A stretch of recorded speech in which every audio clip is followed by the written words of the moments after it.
Hallelujah. आप सबको जय मसीह की। Praise the Lord.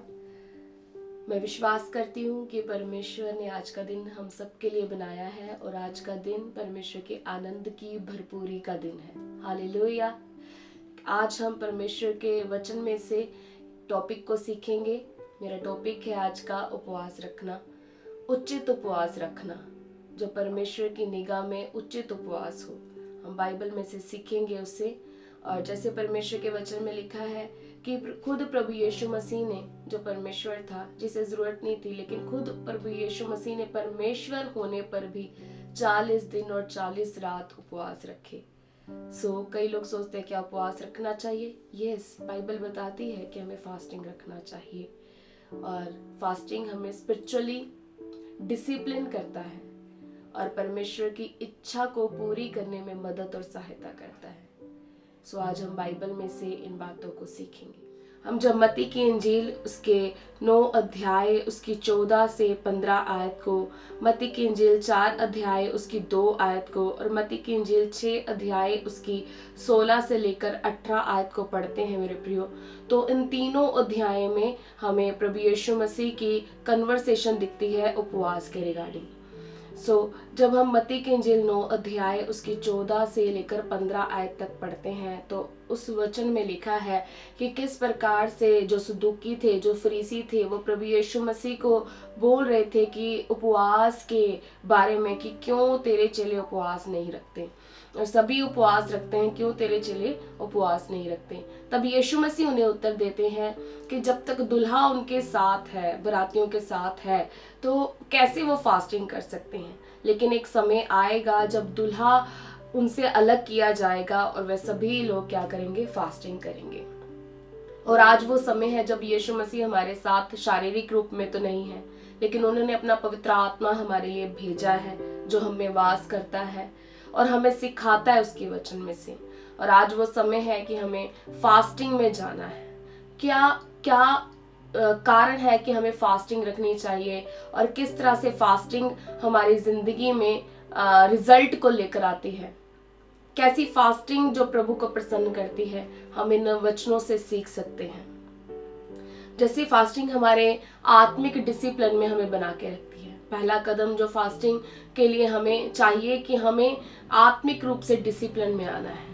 हालेलुया। और परमेश्वर के वचन में लिखा कि जब हम अपनी फास्टिंग को रखते हैं तब हम अपने शरीर के कामों को, लापरवाहियों को, सब तरह की सुस्तियों को, सब तरह की प्रार्थना ना करने की आदतों को, इन सब का हम इनकार करते हैं। हम एक रूप से आत्मिक डिसिप्लिन में आते हैं। फास्टिंग बहुत जरूरी है एक मसीह व्यक्ति की लाइफ में। अगर आप फास्टिंग नहीं रख पाते, आप कोई सिकनेस में है, कोई मेडिसिन लेते हैं, तब भी आप फास्टिंग कर सकते हैं, क्योंकि बाइबल ये बताती है कि परमेश्वर के वचन में लिखा है कि मनुष्य केवल रोटी से नहीं परंतु परमेश्वर के मुख से निकलने वाले प्रत्येक वचन के द्वारा जीवित रहेगा। जैसे कि मत्ती की इंजील 4 अध्याय उसकी 4 आयत में आप इस वचन को पढ़ सकते हैं। जब आप फास्टिंग करें और शैतान बार बार आपके ध्यान को रोटी की तरफ, अन्य भोजन वस्तुओं की तरफ लेकर जाए, तब आपने अपने मुख से इस वचन का अंगीकार करना है कि मनुष्य केवल रोटी से नहीं परंतु परमेश्वर के मुख से निकलने वाले प्रत्येक वचन के द्वारा जीवित रहेगा। जब बार बार आप इस वचन का अंगीकार करेंगे और हृदय में विश्वास करेंगे कि प्रभु ने मुझे हिम्मत दी है, मुझे ताकत दी है फास्टिंग करने की, तब आप वो चीजें कर पाएंगे। आप एक उचित उपवास रखने की शुरुआत कर पाएंगे। हालेलुया। इस तरीके से आप लोगों ने फास्टिंग में जाना है। जैसा कि हम सब परमेश्वर के वचन में होकर जानते हैं कि फास्टिंग जो है वो हमारी लाइफ में, जैसे मैंने पहले भी आपको बताया, कि वो हमारी स्पिरिचुअल लाइफ को डिसिप्लिन करता है। फास्टिंग जरूरी है आपकी लाइफ में, मेरी लाइफ में, हम सबकी लाइफ में। हम स्पिरिचुअली डिसिप्लिन्ड होते हैं। हालेलुया। वैसे ही मेरे प्रियो, जब हम जकरिया नबी की पुस्तक उसके 7 अध्याय उसकी 8 से लेकर 10 आयत को और 8 अध्याय 16 से लेकर 17 आयत को पढ़ते हैं, तो वहां पर लिखा कि किस तरह की फास्टिंग, किस तरह की फास्टिंग परमेश्वर को प्लीज कर सकती है, प्रभु को प्रसन्न कर सकती है। जब जकरिया नबी की पुस्तक में से इन अध्यायों को हम पढ़ते हैं तो वहां पर लोगों ने पूछा परमेश्वर के नबियों से कि क्या हम इस महीने में फास्टिंग करें। सो परमेश्वर ने अपने नबियों के द्वारा उनसे बात की कि हाँ, तुम फास्टिंग कर सकते हो, लेकिन किस तरह की फास्टिंग तुम्हें करनी है जो परमेश्वर को प्रसन्न करती है। इन वचनों में लिखा कि खराई से न्याय चुकाना, एक दूसरे के साथ कृपा और दया के साथ काम करना, ना तो विधवा पर अंधेर करना, ना अनाथों पर, ना परदेसी पर, ना दीन जन पर। मेरे प्रियो, जब हम इन वचनों को पढ़ते हैं तो वचन में लिखा कि हमें खराई से न्याय चुकाना है। हमें एक दूसरे पर अंधेर करने वाली बातें नहीं बोलनी, हमें दूसरों की भलाई करनी है, खासकर विधवा और अनाथों की भलाई करनी है। जो मारे मारे फिरते हैं उनकी हमें सुधि लेनी है। अगर हम फास्टिंग कर रहे हैं और हम अपने मुंह से किसी को भी श्राप दे रहे हैं, किसी की भलाई करने का कोई भी हमारे अंदर कॉन्शियसनेस नहीं है, हम किसी के साथ भी कुछ भी गलत व्यवहार कर रहे हैं, तो उस फास्टिंग का कोई भी फायदा नहीं, उस भूखे रहने का कोई भी फायदा नहीं। लेकिन अगर आप उस फास्टिंग में प्रार्थनाओं के साथ जा रहे हैं, प्रभु की आराधना के साथ जा रहे हैं, ज्यादा से ज्यादा समय उसके साथ बिता रहे हैं, और जब आप बाहर निकलते हैं तो आप ध्यान देते हैं कि कौन विधवा है, कौन अनाथ है, किसको जरूरत है खाने की, अन्य मदद की, और आप उनकी मदद करते हैं, तो मेरे प्रियो ये फास्टिंग परमेश्वर के विल को, प्रभु के प्रसन्न रहने का कारण बनती है, उसकी इच्छा को पूरी करती है। हालेलुया।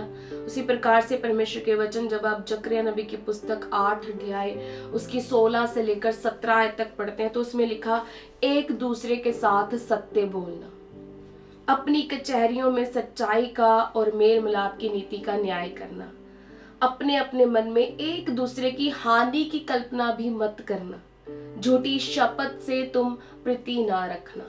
हालेलुया।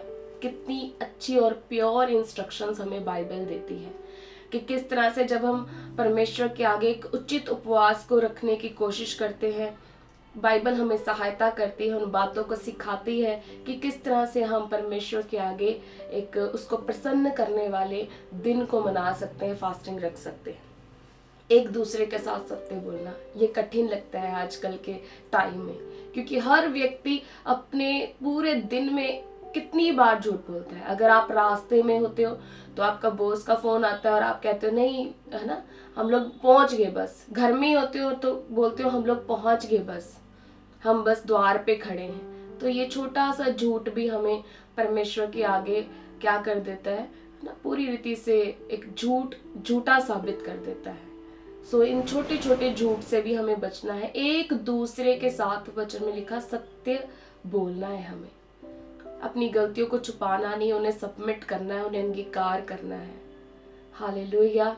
जब नehemiah ने आप उसकी पुस्तक को पढ़े, जब उसने फास्टिंग की, जब उसने देखा कि यरूशलेम जो पूरा उजड़ा पड़ा है, उसका मंदिर पूरा, उसकी बाउंड्रीज पूरी टूटी हुई हैं, जब उसे पता लगा कि किस तरीके से सब कुछ तहस नहस है यरूशलेम में, तो उसने फास्टिंग की।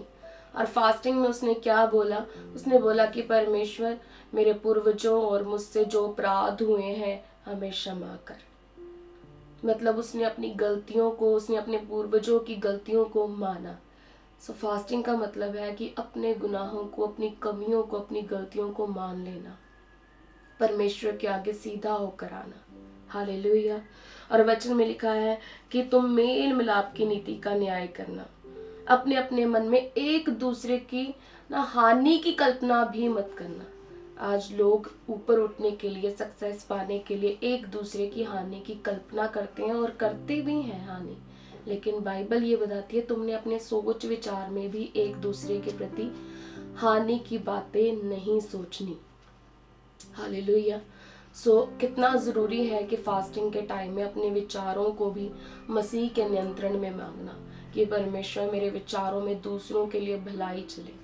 मैं ना केवल खुद के लिए प्रार्थना करूं बल्कि दूसरों के लिए भी प्रार्थना में जाऊं। झूठी शपथ से तुम प्रीति ना रखना। लोग बहुत सारी कसमें खाते हैं, अपने झूठ को सब सच साबित करने के लिए। लेकिन परमेश्वर हमसे कहते हैं कि तू उन बातों से प्यार मत रखना जो झूठी हैं। सो इस तरीके से परमेश्वर जकरिया में हमें सिखाते हैं कि हमें कैसी फास्टिंग करनी है, छोटी छोटी बातों में भी हमें किस तरह से ध्यान रखना है। हालेलुया। और मुझे विश्वास है कि जब प्रभु का वचन हमारे जीवन में आता है तो वो प्रभाव डालता है। और जब आप इस वचन को सुन रहे हैं तो चाहे आपसे कितनी बार भी आपने कोशिश की हो, आप नहीं कर पा रहे हो, लेकिन जब आज आप इस वचन को सुन रहे हैं, परमेश्वर आपके जीवन में इन बातों को करने की हिम्मत देंगे, बल देंगे। हालेलुया।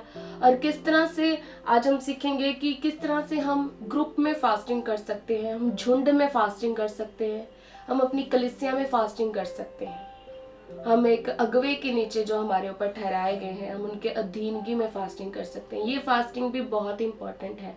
जब हमारी कलीसिया में हमारे पास्टर के द्वारा, हमारे अगुवे के द्वारा जब अनाउंस किया जाता है कि परमेश्वर की आत्मा चाहते हैं कि हम सब फास्टिंग को करें, तो हमें ये करना है।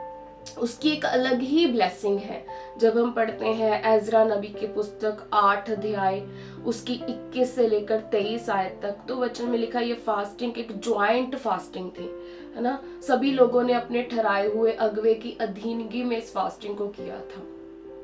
जब एजरा बहुत सारे लोगों को लेकर जहाँ यरूशलेम की तरफ बढ़ रहा था, तो रास्ते में कितनी सारी रुकावटें थी। उन्हें डाकुओं का डर था, उन्हें अपने माल को खोने का डर था, चोरी होने का डर था, जंगली जानवरों का डर था, लंबा रास्ता था। तो उस समय क्या हुआ, राजाओं ने तो कहा कि एजरा हम तेरी सारी मदद करेंगे, हम अपने सैनिक भी भेज देंगे, हम सुरक्षा दल भी भेज देंगे। लेकिन उस समय एजरा ने राजाओं के ऊपर भरोसा न करके अपने सर्वशक्तिमान राजा प्रभु यीशु मसीह महान यहोवा पर भरोसा किया। उसने पूरी इजरायली मंडली से कहा कि जब हम रास्ते में होंगे परमेश्वर हमारे साथ रहेगा, उसकी सुरक्षा जो है सच्ची सुरक्षा होगी। सो इसलिए हम सब फास्टिंग के साथ जाएंगे। सो सभी ने फास्टिंग की एजरा की अगुवाई में। और क्या उन्होंने बोला कि परमेश्वर इस फास्टिंग में जब हम चलते हैं तो हमारी यात्रा को सफल कर। हालेलुया। हमारे आने हमारे जाने को सफल कर। सो इस प्रकार से एजरा की अगुवाई में सभी ने फास्टिंग की और वचन में लिखा उन्हें किसी चीज की दिक्कत नहीं हुई। वो डाकुओं के डर से बचे, वो सभी तरह के जंगली जानवरों के खतरे से बचे, क्योंकि परमेश्वर की सच्ची सुरक्षा उनके साथ थी। सो हमें जब भी कलीसिया में भी बोला जाता है, आपकी कलीसिया में जब बोला जाता है कि हमें फास्टिंग करनी है, परमेश्वर ने अगुवाई की है, तो मैं चाहती हूँ, मैं विश्वास करती हूँ कि एक भी जन उस फास्टिंग को क्या करे, छोड़े ना। हर एक जन, छोटे से लेकर बड़ा, उस फास्टिंग को जरूर करें। क्योंकि बात सिर्फ एक व्यक्ति की आशीष की नहीं होती, वहां पर पूरे झुंड की आशीष की बात होती है। मैंने भी जब जब अपने अगुवे की अधीनगी में फास्टिंग को किया है, बड़े छुटकारे को देखा है। जब अपनी मिनिस्ट्री में शुरुआती दिनों में हमने फास्टिंग की अपने अगुवे की अधीनगी में, तो हमने बड़े डिलीवरेंस को लोगों में होते हुए देखा। हम जैसे ही सभा में इकट्ठे होते थे, हम आराधना कर रहे होते थे और लोग अपने बंधनों से छूट रहे होते थे। हालेलुया। जादू टोने के प्रभावों से छूट रहे होते थे। सो इस तरीके से जब आप एक अगुवे की अधीनगी में उसकी लीडिंग में फास्टिंग करते हैं तो इसका अद्भुत रिजल्ट आता है। जो ग्रेस उन पर होती है, जो अभिषेक उन पर होता है, जो डिलीवरेंस करने का वरदान उनमें परमेश्वर कार्य कर रहा होता है, सेम आपकी लाइफ में भी वो कार्य करता है। हालेलुया। सो इस तरीके से आप फास्टिंग को कर सकते हैं। जब आप यशाया नबी की पुस्तक उसके 58 अध्याय को जब आप पढ़ोगे तो आप वहां पर साफ देख सकते हैं कि परमेश्वर उनमें उस अध्याय में बात कर रहे होते हैं कि मुझे तुम कहते हो, इजरायलियों से कहते हो कि मुझे तुम कहते हो कि हमें बता परमेश्वर अपनी गुड़ बातें, हमें अपनी गति सिखा। लेकिन परमेश्वर उनसे प्रसन्न नहीं होते। परमेश्वर उनकी फास्टिंग की भर्त्सना करते हैं। उन्हें टोटली परमेश्वर कहते हैं कि मैं तुमसे खुश नहीं हूँ, तुम्हारी फास्टिंग से खुश नहीं हूँ, क्योंकि वो उन दिनों में अपनी ही इच्छा को पूरी करते हैं। लेकिन परमेश्वर का वचन कहता है हमें अपनी नहीं, हमें परमेश्वर की इच्छा को फास्टिंग में पूरी करना है। उससे बोलते हैं कंप्लीट और उचित फास्टिंग। सो परमेश्वर ने कहा कि उन दिनों में तुम अपने जाति भाइयों से अपने आप को ना छुपाना, उनकी सुधि लेना, कंगालों की सुधि लेना, तुम भूखों को भोजन खिलाना। हालेलुया। इस तरह से तेरा जो प्रकाश है वो पो फटने के समान होगा, तू चंगा होगा। हालेलुया। सो ऐसी फास्टिंग को करने के द्वारा हम ब्लेस होते हैं। मैं विश्वास करती हूँ कि इस वचन को सुनने के बाद आप फास्टिंग को करेंगे और आप सभी जन ब्लेस होंगे। जिन प्रार्थनाओं का जवाब लंबे समय से नहीं आ रहा, लेकिन इस फास्टिंग को करने के बाद जिस तरह से बाइबल हमें बताती है, छोटी छोटी बातों में भी सावधान रहने से और सभी बातों को करने से आप बड़े रिजल्ट को देखेंगे। हालेलुया। और मैं बताना चाहती हूँ कि जो लोग कहते हैं कि हमारी मेडिसिन चल रही है या हम लंबा समय फास्टिंग नहीं कर पाते, तो हम क्या करें, क्या हम फास्टिंग नहीं कर सकते? तो उनके लिए भी खुशखबरी ये है कि वे भी फास्टिंग कर सकते हैं। जैसे बाइबल में हम अलग अलग जगहों पे देखते हैं, दानियल, शद्रक, मेशक, अबेदनगो की फास्टिंग, कि किस तरह से उन्होंने लजीज चीज़ों को छोड़ा और साग पात को खाया, सिंपल साधारण भोजन खाया, और वे उनके तरीके की फास्टिंग थी जो पवित्र आत्मा ने उन्हें अगुवाई की। सो आप लोग इस तरह से भी फास्टिंग कर सकते हैं। आप लोग अपने फर्स्ट मील को छोड़ सकते हैं या अपने थर्ड मील को छोड़ सकते हैं। आप नाइट फास्टिंग भी कर सकते हैं कि शाम तक आपने खाया लेकिन रात को आप लोग फास्टिंग में गए, आप लोग प्रार्थना में गए, और उसी समय जब आप फास्टिंग में होते हैं आपको इधर उधर की बातों में ध्यान ना देकर सिर्फ प्रार्थनाओं में बैठना है। हालेलुया। और जिनकी मेडिसिन चल रही होती है वो 2 घंटे की फास्टिंग भी रख सकते हैं, वो 3 घंटे की फास्टिंग से शुरुआत कर सकते हैं, पर वो 3 या 2 घंटे वो लोग प्रेयर, वचन और आराधना में बिताएं। हालेलुया। सो ये रहा आपका फास्टिंग का टॉपिक जिस पर आप मनन कर सकते हैं और आप कोशिश कर सकते हैं। मैं विश्वास करती हूँ कि प्रभु आपको बल देगा। सबको जय मसीह की।